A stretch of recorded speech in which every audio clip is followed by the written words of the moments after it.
You're welcome to the Business Lens on Rapid TV Abuja. And in the world of business, let's look at some of the hot business trends, starting from Nigeria's crude oil imports from the United States soars by 101% in the first 8 months of 2025, reaching 31.69 million barrels when compared to 15.79 million barrels in the same period last year. Also, the Federal Inland Revenue Service says Nigeria's revenue gap should be seen as a chance to rebuild its fiscal structure and not as a crisis. Away from that story, we go to the next one, which is Nigeria's telecommunications industry shares 383 jobs in just 1 year, underscoring the mounting financial pressure on operators as costs surge across the sector.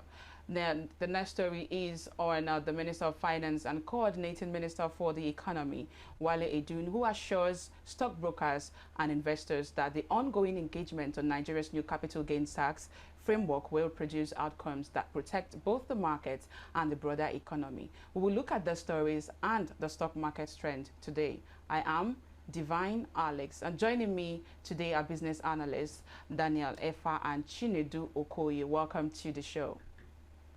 You're welcome, Chinedu. Thank you, Divine. You're also welcome to the show, Daniel. Daniel is on the other side. Okay. Daniel, can you hear me? Hello, Daniel. Welcome as well. Okay, so let's start with Nigeria's crude oil imports from the United States that have soared by 101% in the first 8 months of 2025. What do you make of this, Chinedu? Well, I mean, I see it as an unexpected outcome of the abysmal of a combination of two things: the abysmal oil production. Oil production has been declining in the same time period, as well as the increased demand for crude oil locally, given that we have the world's largest single train refinery in Dangote refineries as well. So I see, and we all know, I mean, he gets at most 50% of his crude feed from NNPCL, and with the Q3 numbers dipping, it's basically a natural reaction from the markets that Dangote refineries and to import, because he's been importing and supplementing with U.S. crude, and U.S. crude is quite cheaper than Nigerian crude. So I do not really see a problem with that in terms of the economics of it. Okay. Whereas the problem lies in the low production, in the inability to meet OPEC quotas for Nigeria, for me. So yeah. Okay. So we know we reached 31.69 million barrels when compared to the 15.79 million barrels in the same period of last year, right? The monthly data shows sharp fluctuations, with imports jumping from 5.25 million barrels in March to a dramatic spike of 9.16 million barrels in June, which is a 782% surge year on year and the biggest increase in the period. Overall, Nigeria added 15.9 million extra barrels to its U.S. crude intake, which now signals that there's actually a deeper reliance on American supply despite ongoing efforts to scale up local refining. Let me come to Daniel. Daniel, can you hear me? Clearly, go ahead. Okay, so it's looking like Nigeria is leading heavily on the U.S. crude again. What does this 101% jump say about the true state of our domestic supply and refinery readiness? So I think that the dynamics. Sorry, good morning again, and nice to have Chinedu on the show today. So I think that the dynamics is simple. Just like he explained that we before would have about 50% of whatever Dangote refinery needs in terms of its supply. I'd also, I think another factor would also be the pricing. Remember, WTI is cheaper than our own crude, right? And I think that we don't have a clearer picture. But I think more of what we consume here, I think, would be WTI because of the pricing of the end product. So if it jumps up, it's simply because I think up until maybe last month or 2 months ago, the naira for crude deal had to be renewed, right? So it is only normal.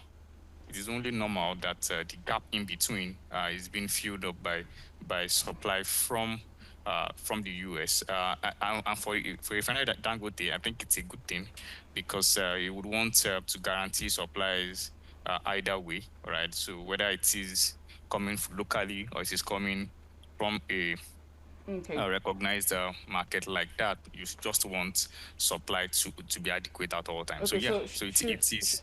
should Nigerians interpret that as a strategic move or a sign that local production gaps are just, there staring at us? Yeah, well, for Nigeria, I think it's two ways. NNPCL is or the NNPC wants to make more money from crude sales, right? So even if we meet our quota, considering the lot of swaps we have, yeah, we just want to make more money, right? So what should be our front burner as a country should be meeting up with our quota and possibly asking OPEC for more, right? Because we've not been meeting our quota for years.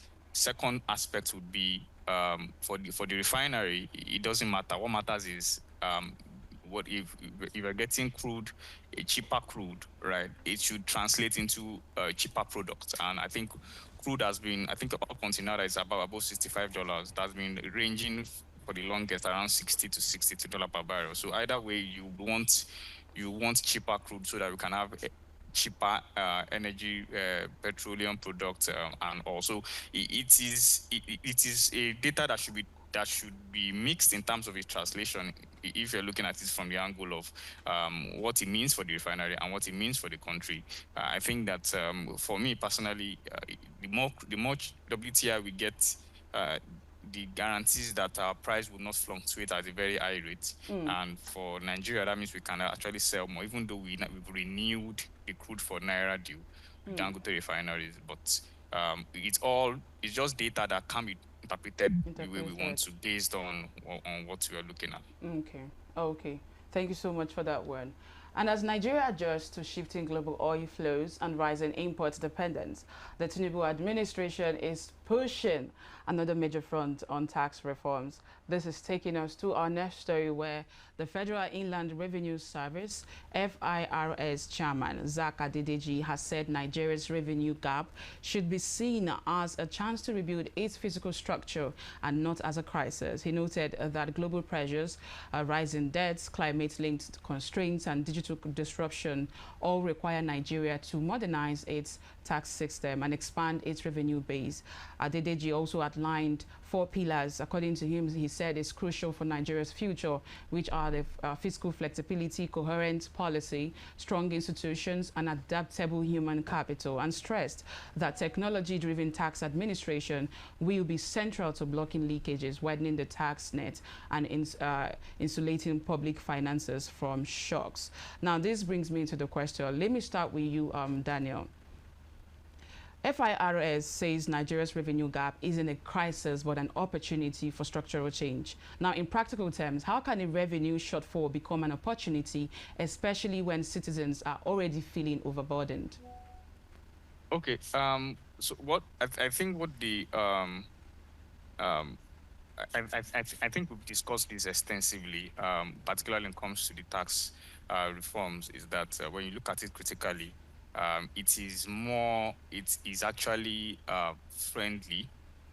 It is friendly to stimulating the economy at the end of the day because of the progressive nature of the tax component, right? So whatever the FIRS chief is saying, of course, now the NRS chief, I think that it is targeted towards actually stimulating the economy, right? And that is what taxes are actually for. And what I think is key or more important for the NRS now is the fact that they have more people in the tax bracket that is captured, right? Now have more people that would pay taxes. We have more people in the informal sector that will pay tax, and that is really what is key for us, because that has always been the problem. We've had our tax, our tax to GDP, our tax people actually are in a tax bracket that is very low compared to other nations, and the only way to actually get that is through a tax law like this. So I think what we should be really concerned about is to see it's being implemented first. Let us critique it after a year of implementation and see how our numbers getting better. How is it stimulating the economy? Is it helping bring down inflation? Those are the things that we should first identify, right? Okay. Because if we keep critiquing before it becomes live, it will still be having, we will never know what to adjust in the act itself, right? For Until example, we now we've see seen it. what's happening exactly. So that is what I think that where we are right now. In terms of the paper itself, I think it is okay. It is Okay. decent, and it is something that should be able to stimulate the economy. Okay, thank you so much. Let me come back to you, Chinedu. Now, from your perspective, do you think that Nigeria is really ready for a fully tech-driven tax system? And what barriers do you think can actually slow us down in this regard? Oh, funny enough, the barriers would be the tech thing that you mentioned. Well, in terms of being ready for a tech-driven, tax infrastructure, I think that's like asking if I am ready to improve my fitness and my diet and exercising. As a human being, I'm always ready. So every economy is always ready for that if there is enough will and effective implementation of this. So and to add to what Dan said, obviously there is a need to expand the tax base, but the tax policy is less about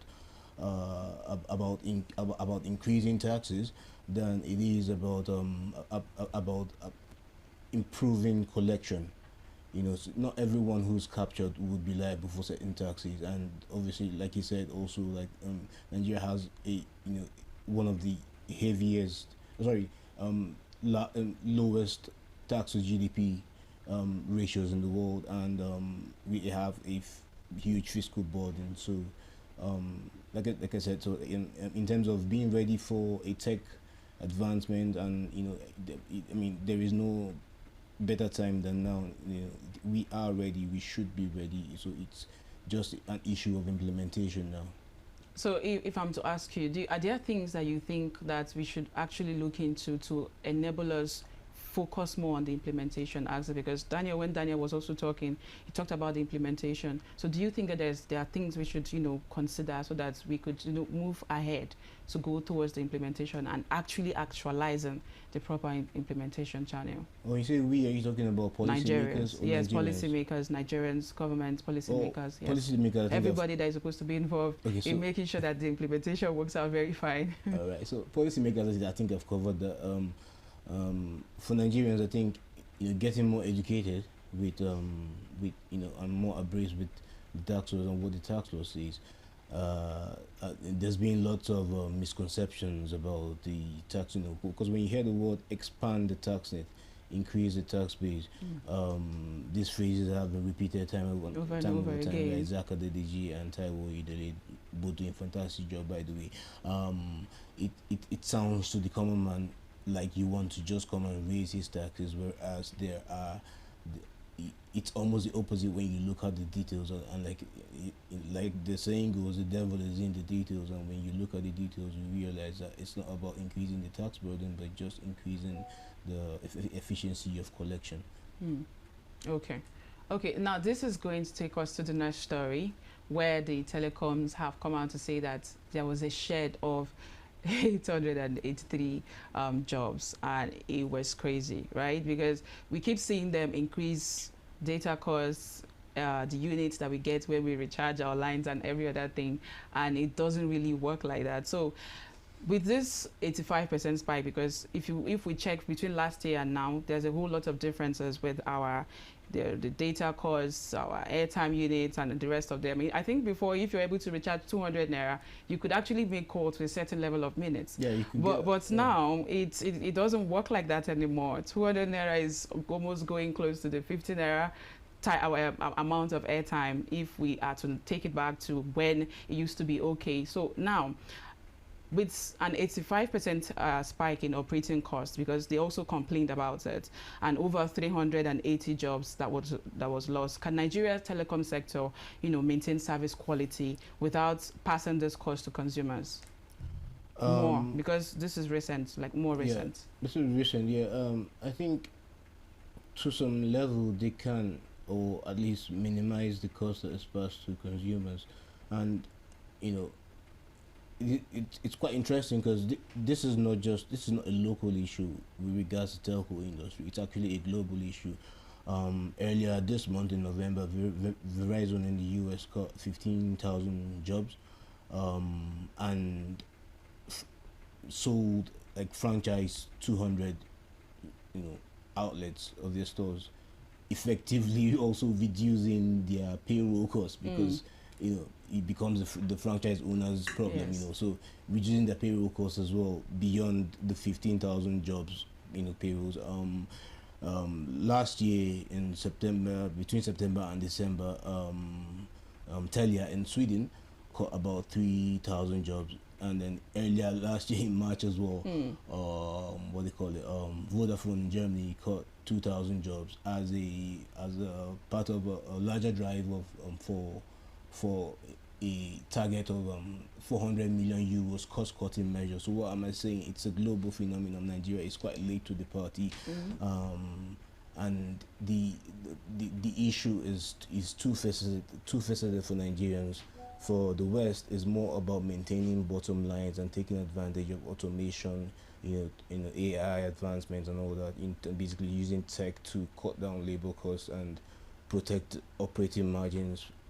In Nigeria, is both it's an OPEX issue and a CAPEX issue as well Okay. that is burdening cash flows, Mm. and that's why you see the increase in data costs and all that, and also the slashing of jobs. And it's a highly capital intensive industry, so um, naturally labor is the first casualty of the factors of production involved, and it's unfortunate that our labor market isn't as able to absorb these individuals with obvious, certain relevant skills that could be transferable to other similar institutions, whether in private, other telcos Telcos. Mm. or core deep tech in the firms. And this cost measure is deeper than just telcos. Is also experiencing deep tech as well, and it's been going on for at least 6 to 7 years. There's been lots of cut. I think AT&T has cut between in the last 7 years. They've cut at least 50,000 jobs. So when you look at this, it's a global dynamic, but Mm. it's the pressure is more on on the Nigerian telcos, and Mm. um, the, the when you look at the absolute numbers in the amount of jobs that lost, off the top of my head, I think GSM um, cut from about 7.2 and 7,213 jobs, about Mm. 6,500 and approximately Approximately. Okay. jobs. So that cut is basically at most 1,000 job cut, yeah, or maybe not up to 1,000. And so this even pales in comparison to other to their Western counterparts, Mm. because obviously, they can't afford the level of automation. They have not gotten to that level yet that they will need to. But the problem for me now is since telcos were late to the party in terms of labor cost cutting, could this translate to other industries like the banking industry, Mm. fintechs, and deep techs, in Nigeria as well? Could we? Is it something that we are looking to expect? And Mm. that's what at Zero Equilibrium we're trying to look at and analyze since we heard the news. Okay. Let me come to Daniel, right? Does this level of job reduction signal early distress in the industry? No, no, no. I don't think so. I think that's I think Chinedu has done very extensive analysis on it, and we would get so the thing is we understand that telcos are actually going to be adapting to global trends. I think if you walk into a service provider, maybe a network, maybe an office at the moment, you would not see the same number of crowd or traffic you would see some years back.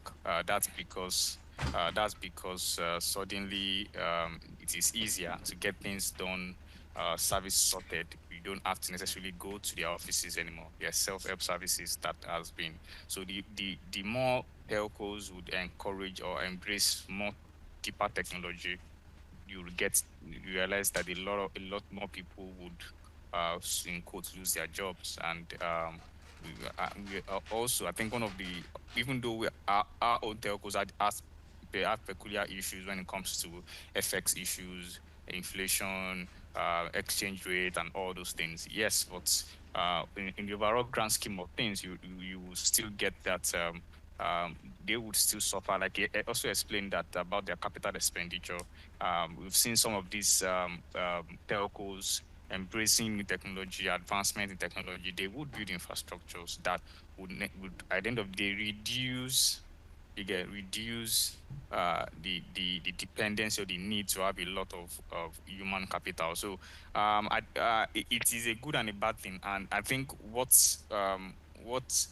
is key is the fact that we need to begin to identify, and that's where research really comes in. We need to be able to identify these people losing their jobs, what is next, right? Because we would have a lot of people that become unemployed. We've had so many companies get dropping and reducing workforce, right? And that's one of the things that even still goes back to our tax conversation, because I think part of the tax credit that companies would get for the tax reforms is that they get credits for employing, right? So however that would play in the global conversation, sorry, in the entire conversation is another thing. But in for the telcos, I think they had the respite at the beginning of the year when their tariffs were increased to allow them, because we've seen a lot of them make losses consistently because of the FX issues.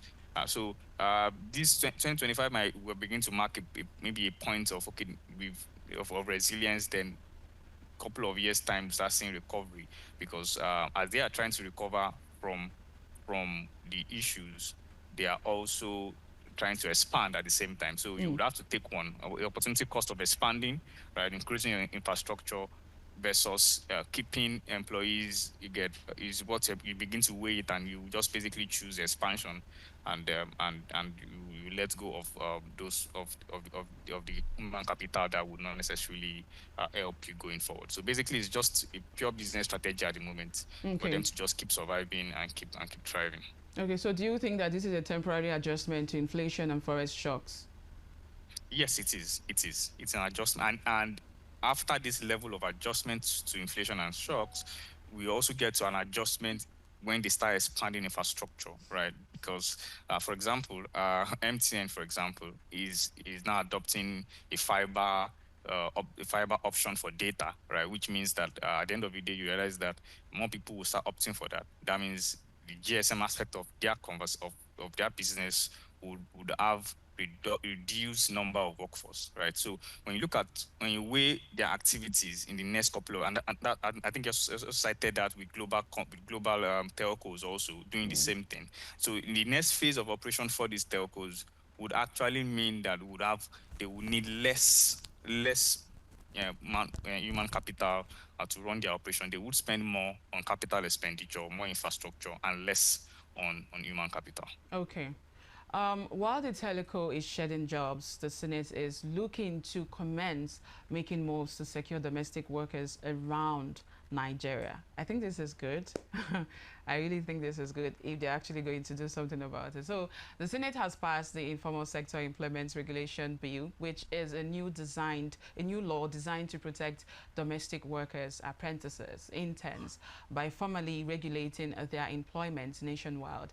The legislation responds to a rise in assault, abuse, exploitation, and child labor, and mandates the Ministry of Labor to enforce standards and also align with the ILO Domestic Workers Convention 189. So under the bill, it says hiring anyone that is under 18 years now attracts 2 months imprisonment or a fine of 500,000 naira, while guardians who fail to send minors in their care to school or vocational training faces 6 months jail or the same fine of 500,000 naira penalty.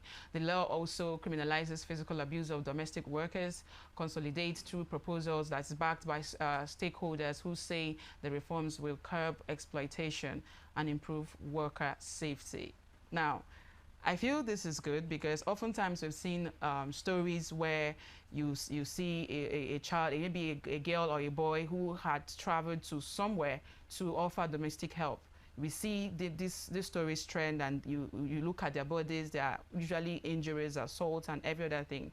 What do you make of this bill, Chinedu? Oh, like you said, it's a fantastic bill. It's something that it's positive. But like you said, also like the follow up is the issue now. How the Ministry of Labor and Employment will be able to oversee and implement these policies and enforce compliance of businesses and employers generally in the informal sector, because we do not have the sufficient data. So that's so, but I believe that where there's a will, there's a way. There's definitely a will in the Senate, and the relevant committee that will be overseeing this, and perhaps supervising or pressurizing and collaborating with the relevant ministry, which is labor and employment. But also, speaking clearly from an unemotional language, as an economist, it's natural for employers and workers to press the advantage where they do have advantages. You see higher skilled workers, demand higher wages and go on strikes and stuff. That's their advantage.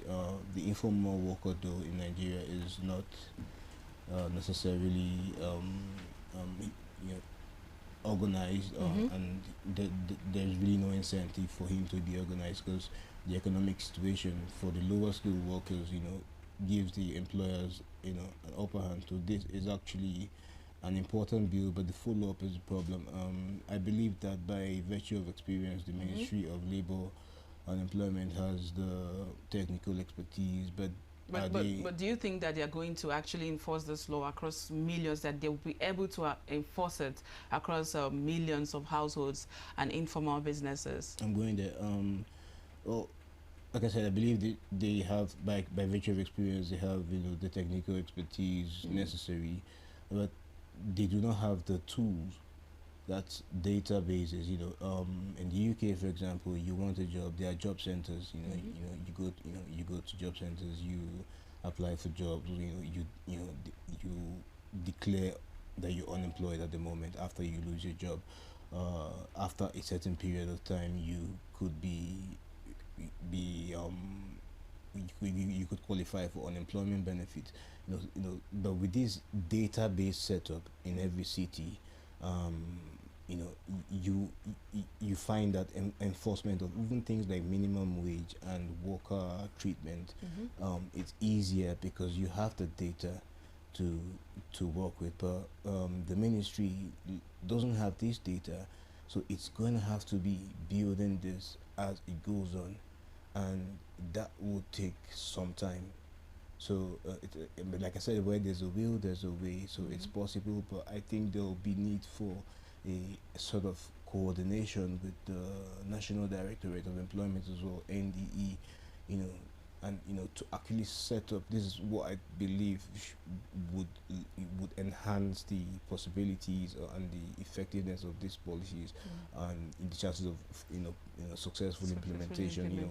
To replicate this job center kind of setup for informal, strictly for the informal sector, first, and maybe we could upskill later, strictly for the informal sector, in such a way whereby like they could incentivize companies to advertise on their website, on their sites and on their platforms, and as well as job seekers could also get it's basically like a nationalized jobberman, for example, but with actual physical like offices and outlets where you could go and impute your data and all that. Okay. At least the government has done a bit with with it, identification, with yes. NIN and all that. So I Okay. think with this kind of setup, We could actually get closer to achieving this. thank you. Okay, thank you so much. Let me come to Daniel. Daniel, do you think that this law realistically, is going to reduce child labor at the same time, have deeper cultural and economic issues that is the barrier that we are going to have to face on this? How do you think this is going to play out? So I think this is just the first step. I think that the Senate identifying this very large informal sector is a big thing, right?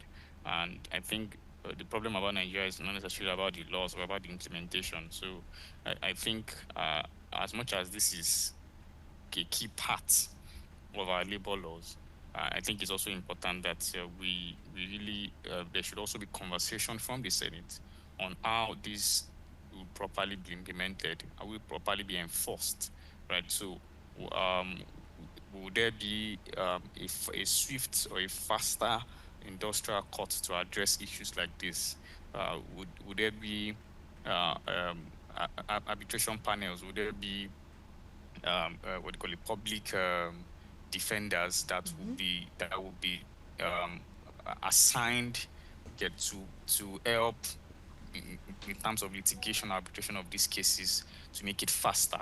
I think those are the issues that would really come up, because if you look at our labor laws, our labor laws is not as bad. Again, it follows the ILO standard, but the problem has always been implementation. How would someone that suffered an injury get a redress faster? Without having to waste so much time. I think this is the thing, and then educating these informal people, because a lot of people in this sector are not as educated, have semi-education, probably don't even have any level of education. These parents that would give their children to become domestic workers probably just want to get by, right? So they probably this is their only way of getting the child get to school and all. So those conversations really need to be in detail. You can't just set a law like that without having to talk a whole lot about how do we get it implemented, how do we get it enforced here. Okay, so let's take a quick break, and when we come back, we'll look at what the Finance Minister Wale Edun has to say to investors and stockbrokers. Stay with us.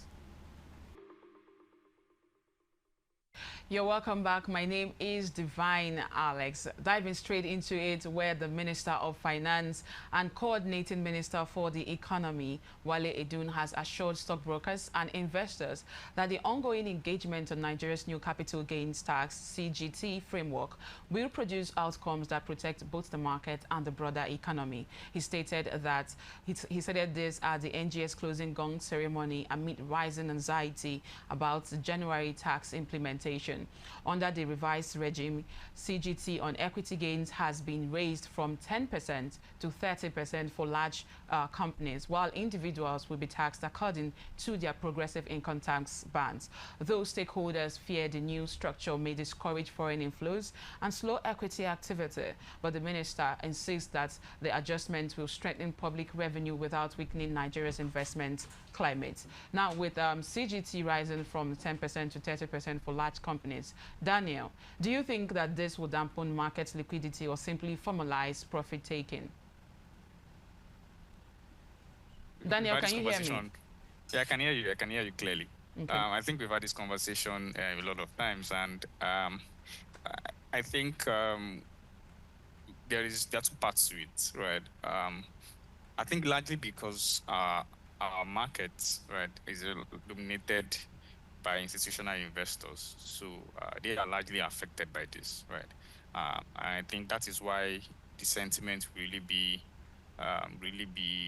very, very negative in terms of the way they would view the taxes, even though for the fiscal authorities, it's more money, right? But because there's a way taxes does get for an economy like ours that we need a lot of inflows, right? I think taxes, one way or the other, creates this negative sentiment that sort of chase people away, and that is a big issue. And I think that is what should be addressed. I've always said that we should look at capital gains, for example. It should be tiered. It should be tiered, just like the way most countries approach it, capital, particularly when it comes to disposal of shares. It should be tiered based on the kind of business, the location of the business, the type of business, so that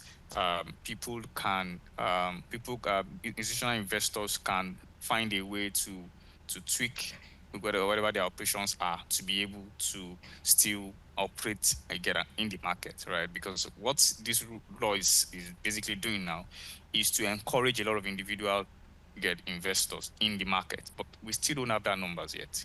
Uh, Going into next year, if there was no capital gains tax, there will have still been more institutional investors who still come in. For example, the stock market alone this year did about extra 25 trillion in terms of market capitalization. So if you look at that composition, you realize that a lot of this is from institutional investors. So if you're going to be guaranteeing another 25 trillion or more next year, you cannot chase them away with taxes. So I think that is where the real conversation needs to really come in, because if it is a fixed amount, it will definitely create a negative sentiment. That is what it's already doing. Okay. To you, Chinedu.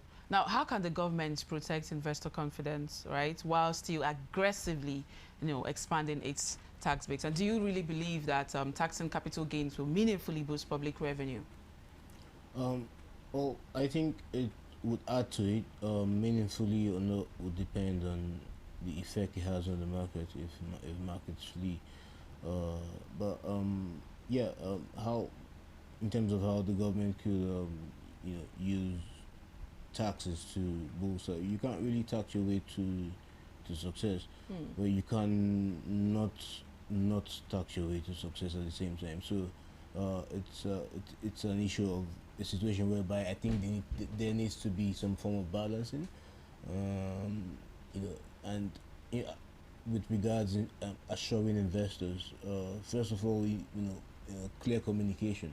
I do not, I do, the government has tried in communicating, but I believe it could have been better. Sensitization too, with say private firms, like all like fintechs, for example, who have a lot of followers, they could have used them to sensitize Nigerians to understand certain implications of the taxes, and whether it's PIT, CIT, or VAT or CGT. Yeah, so yeah, like but one thing about CGT is it actually applies to the big boy traders, like the institutional traders. I think it has a threshold that needs to be met. $100,000. That's about say 1.4, oh sorry, 140 or 150 million naira proceeds, and then the gains has to be, I think, between 10 million or 10 or 15 million. But so it has to meet these two conditions for you to qualify. So it may or may not have an effect on the market, but I do think it's a prudent policy and necessary given the fiscal challenges that we face currently today. Okay. So amid all the assurances to stockbrokers and investors over CGT implementation, Nigeria's economic managers are celebrating another major win as S&P Global Ratings upgrades Nigeria's outlook to positive, citing sustained reform momentum and improving macro indicators. This marks the third upgrade in 2025 following similar moves by Fitch in April and Moody's in May, signaling a clear consensus among global ratings agencies. S&P highlighted Nigeria's structural reforms from petrol subsidy removal to FX unification as key drivers of rising investor confidence. The Finance Minister Wale Edun and CBN Governor Olayemi Kadoso both hailed the development, saying it confirms the renewed strength of Nigeria's fiscal monetary framework as the external reserve have climbed to $43.4 billion. And although the naira had depreciated about 70% since mid-2023, 2023, S&P says reforms are beginning to stabilize the economy. The ratings agency also expects new tax laws to take effect in 2026. That is January. Now, Daniel, what could this S&P upgrade practically mean for Nigeria's borrowing costs and investor inflows in 2025 to 2026? And how critical is the expected 2026 tax reform to sustaining this positive outlook? Okay, so I think that in the grand scheme of things, it's a positive move. So what we've been getting over time, over the past couple of years, maybe a year or two, is that yes, we've been getting funds because we've been able to keep our fiscal balance sheet decent in terms of properly servicing those loans, right? But now we need to get into a phase whereby we need cheaper capital. Right, we still want the capital, we still want the borrowings, but we want the cost to reduce, and that would really be a function of ratings, whether it is Fitch, whether it is S&P, because inflation is dwindling, right? And most likely the CBN would even embark on a rate cutting spree going into the next couple of months, or not even up until 2027. So we are at that era where we need cheaper capital, and that is basically what these ratings is going to get us. People would be considered less riskier to deal with, and that is what we really need. And so for us at the moment, I think we are at the place where we needed it to be. We just need to keep translating the reforms into actual economic gains for the people of Nigeria, basically. Okay. Now to you, Chinedu. The FX unification and subsidy removals is still painful to a lot of citizens, right? How does the government balance long-term reform with short-term hardship? How do you think we could actually achieve this? Oh, balancing long-term reform with short-term hardship. I think obviously like there'll need to be some immediate policies that's aimed at ameliorating the most obvious effect for the country, which is inflation, in twofolds. So the short-term solution, import substitution, long-term solution, boosting agricultural output,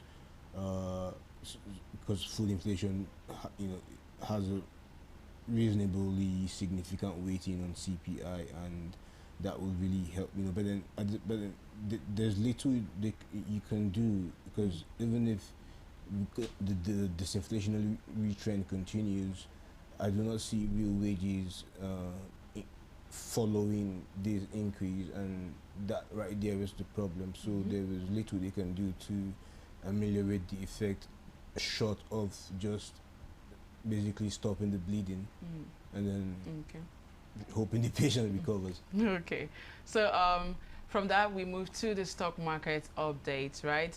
The Nigerian exchange NGX ended the week with market capitalization at about 93.5 trillion naira, following a 1.68% drop in the all-share index to 147,013.59 points, reflecting broad weakness even as trading activity surged. Trading volumes hit a 5-day high. Investors exchanged 7.32 billion shares valued at 156.42 billion naira across 134,383 deals, a marked rise of roughly 46% in volume compared with the previous week. Sector-wise, the financial services industry dominated trading, accounting for about 88.7% of total volume, signaling concentrated investor interest in bank and brokerage counters.